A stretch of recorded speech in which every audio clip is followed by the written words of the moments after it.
Perfect. Yeah, I'll get started. So hi everybody, my name is Saiv. I'm part of ECO-UNESCO, and you can also see some of my colleagues on the call as well. Welcome to Eco Week. Eco Week is a series of 10 sustainability sessions running this week. There's still time to sign up for the other sessions. I'll have information about those at the end of the presentation. So please let us know where you guys are joining from and how many of you there are in the chat, please.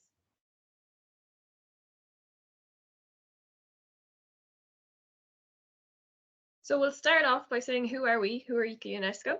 Well, we're a youth organisation that focuses on environmental education. We're a charity and an NGO, a non-governmental organisation, and we were founded in 1986. We work with young people all over Ireland, in the Republic and in Northern Ireland, in schools and youth groups, and we help those young people to develop skills they need to protect our environment. We're also proud to be a Sustainable Development Goal champion. So one of the projects that we run is the Young Environmentalist Award. You may have heard of this program, or you may have taken part. It gives young people from the ages of about 10 to 18 an opportunity to work together in groups and create environmental action projects. So there are lots of different categories that you can choose from, such as waste, fashion, biodiversity, art, food. And Eco Week sessions are focused on the topics of YEA, the Young Environmentalist Award. So it's a really good starting point. And if you're interested in putting a project idea forward, get in touch with us at the end of this workshop. It's not too late to sign up. Sign-ups are available until November and submissions aren't due until February. So if you want to learn more about that, visit www.yea.ie for more information. So in today's session, we'll be discovering our role in shaping a sustainable world, bringing a better understanding of the United Nations Sustainable Development Goals.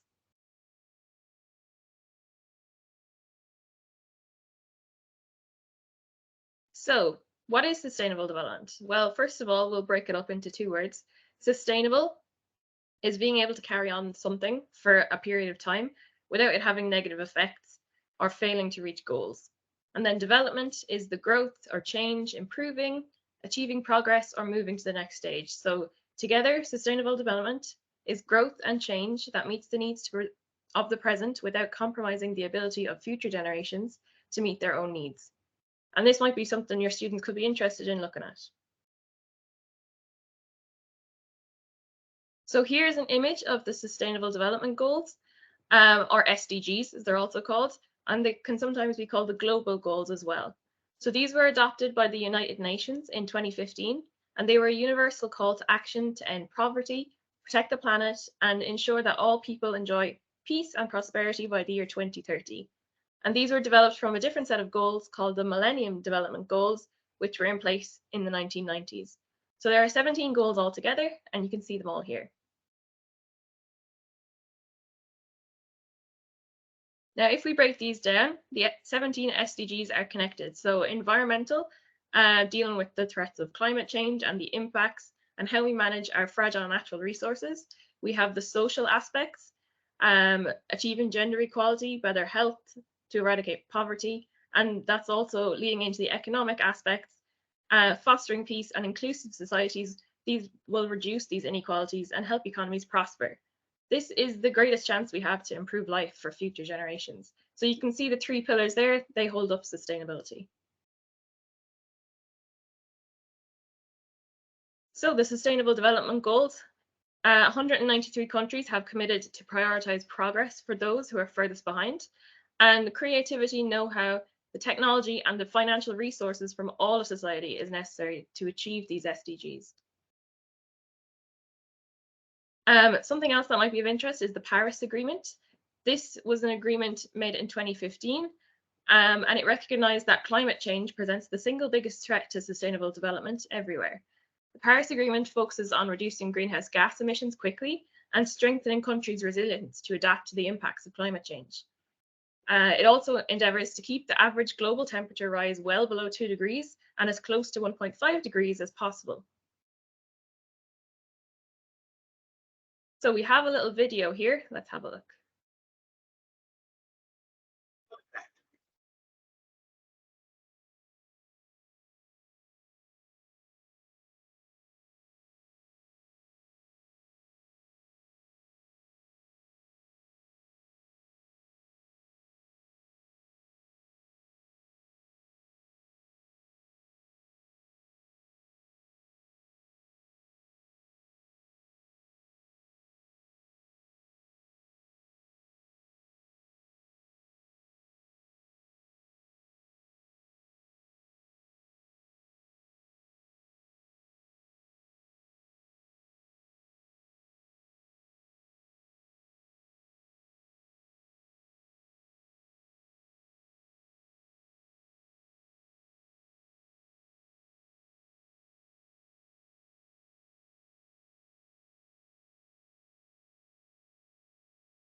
So just to explain that video, if we think about the world as it's been in existence for 24 hours, humans have existed on the planet for 3 seconds out of that one day.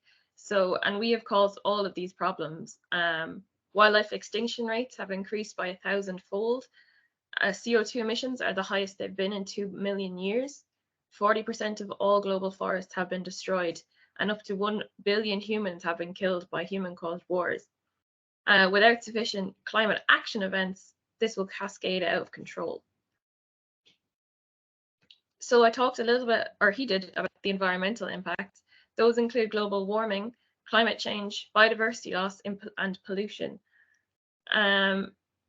We have the highest carbon dioxide and methane levels in 2 million years.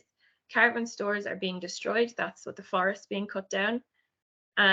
Unstable weather events will lead to flooding, food shortages, illness, and death. And biodiversity loss is 1,000 times faster than any other time. It also has human rights impacts, like human health. Air and water pollution cause health risks, and air quality is increasing due to biodiversity loss. We also have food shortages, global crop shortages, droughts, storms, floodings, heat waves, pollinator declines like bees. And there's an unequal distribution of these resources. The global north is using the wealth and power to take resources from developing countries, and a lot of that is due to colonialism. So countries in the global north, places like Europe, taking advantage of less developed countries. We also have unethical working conditions and exploitation of workers. This is the exploitation of poor communities, especially fashion, fishing, and food and fuel. 1.3 billion refugees will be forced to flee their homes before 2050 because of things like forced animal migrations. With climate changing, animals will have to move to where the temperature is more normal for them. And there'll also be an increase in zoonotic diseases. Those are diseases that pass between animals and humans. Poor communities will be affected first by climate change. And that's to do with the unequal contribution to climate change and unequal impacts. 3.3 to 3.6 billion humans are living in climate vulnerable areas. This is a really interesting map. So if you look at the countries in red, these are the ones that produce the most CO2, and green countries produce the least CO2. Now, if you look at the countries that are vulnerable to climate change, you'll notice it's almost an exact inverse of the previous map. So the countries that were green on the first map are red in this one. These are the ones that are going to be most affected by climate change, even though they've contributed the least to climate change. So if we go back and look at the first again, you can see Central Africa here, mostly green. The global north is mostly red, compared to the next map, where Central Africa is mostly red and the global north is mostly green. So the red countries are most vulnerable to climate change. So we have to remember, young people, like all of us here, are the unsustainable development and the impact that it's having on our planet, wildlife, and human rights is not as a result of us. We have been born into this existing system that is destructive. So we need to change the system. We can each make huge individual positive changes, but it's governments and industries that need to be held accountable for their unsustainable practices and take responsibility for their lack of sustainable action.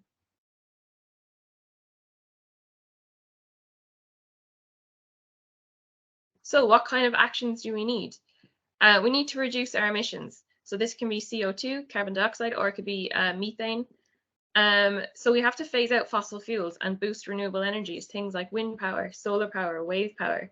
We also need to improve public transport and the infrastructure so that people are less reliable on personal vehicles. We also need to waste less. We also have to transform how we use the land. So a lot of the climate change is as a result of agriculture. We have to feed ourselves, but we have to transform how we use this land. We have to give farmers supports so that they can switch to sustainable crops. We have to give them better incentives. We have to give them financial incentives for stuff like reforestation, planting trees, rewilding, and encouraging native biodiversity. We also have to change our lifestyle. So we have to buy less, buy better quality, maybe change our diet to more meat-free options, change for reusable plastics over single-use plastics, and buy organic where we can. So what can you guys do? You can be loud and spread awareness. So you've learned a little bit about the Sustainable Development Goals and climate action today. And you guys are powerful. Many industries rely on young people to buy their items, like the fashion industry. So if you guys go against that, they'll have to change their ways.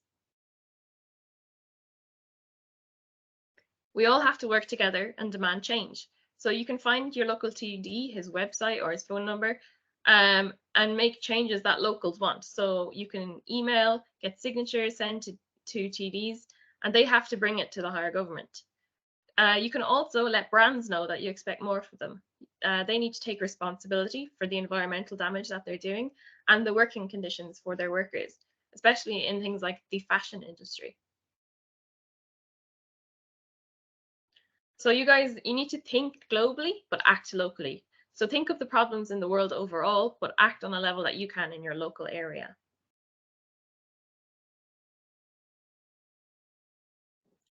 So this is a really good quote from Ban Ki-moon, who leads the United Nations. He said, "You are the first generation that can put an end to poverty and the last generation that can end climate change." So today, progress is being made in many places, but overall, the action to meet the goals isn't yet advancing at the speed or scale that it's required. So we're not keeping up with our climate agreements, and we won't meet these sustainable development goals by 2030 if we continue how we're doing. And then we also have to think about what happens after 2030. Will we have a new set of goals? Will we reach the ones we have already? So it's something to think about. So this has been the first talk of ECO Week, SDG and Me, just to give you an overall this idea of what the Sustainable Development Goals and what we do here at ECO-UNESCO. There are 9 other ECO Week talks this week, another one today at 2 o'clock, and then every day during the week. There's still time to sign up for all of these sessions. So if you're interested in any of them, you can sign up as a school or personally if you want to watch it too. So please have a look back over the week and see if there's any of these that you want to go to that might be of interest to you. If you have any questions, please leave them in the chat. And I hope you all don't blow away in the wind. So if you want to get in touch with us as ECO-UNESCO, here's some of our details. So you can get in touch on social media or send us an email as well. So if you have any questions, please let me know.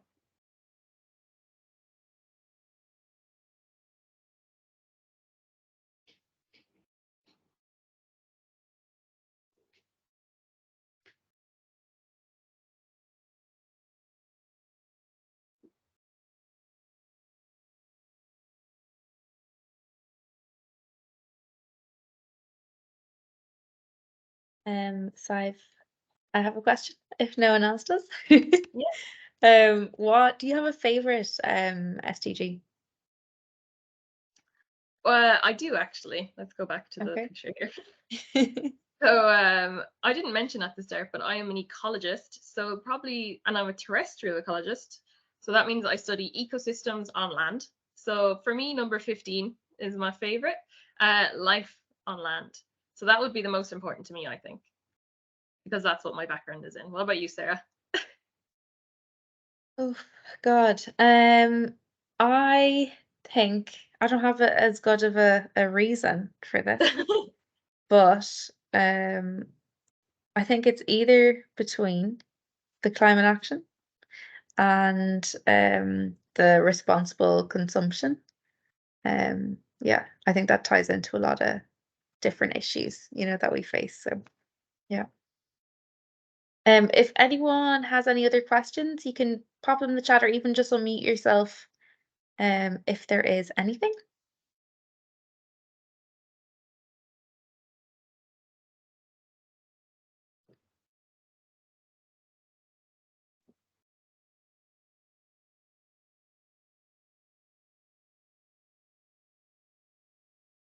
Okay. You can, of course, if you have any follow-up questions when we end this call, you can email us. So sorry, we might wrap it up there. Yeah. Great. I'll just leave the contact details up again. Yeah.